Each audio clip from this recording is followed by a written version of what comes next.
చైనాకు సంబంధించినటువంటి పోర్టులు.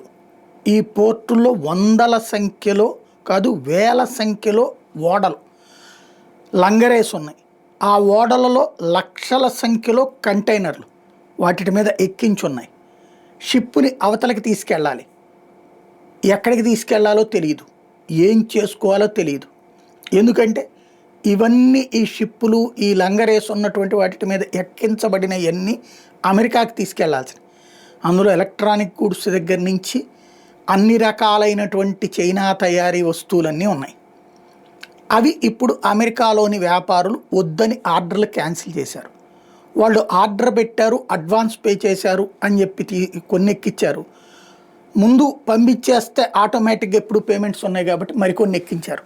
కానీ ఇప్పుడు అందరూ రద్దు చేసుకున్నారు. ఎందుకని?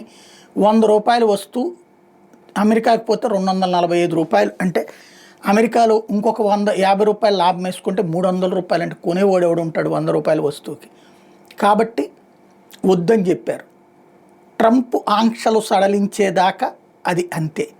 ట్రంప్ ఆంక్షలు చివరికి ఏ సెల్ ఫోన్లు అట్లాంటి వాటికి తగ్గిస్తాడు అనుకుంటే అవి కూడా మిగతా దేశాల వాటిని తగ్గించాడు, కానీ చైనా వాటిని తగ్గించలేదు.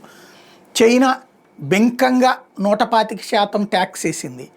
అలా వేసినటువంటి ట్యాక్సుల కారణంగా అమెరికా నుంచి చైనా దగ్గరకు వచ్చినటువంటి షిప్పులు అక్కడే నిలబడిపోయి ఉన్నాయి.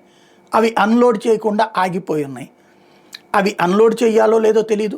వెనక్కి పోతే ఆ డ్యామరేజెస్ ఎవరు కడతారో తెలియదు.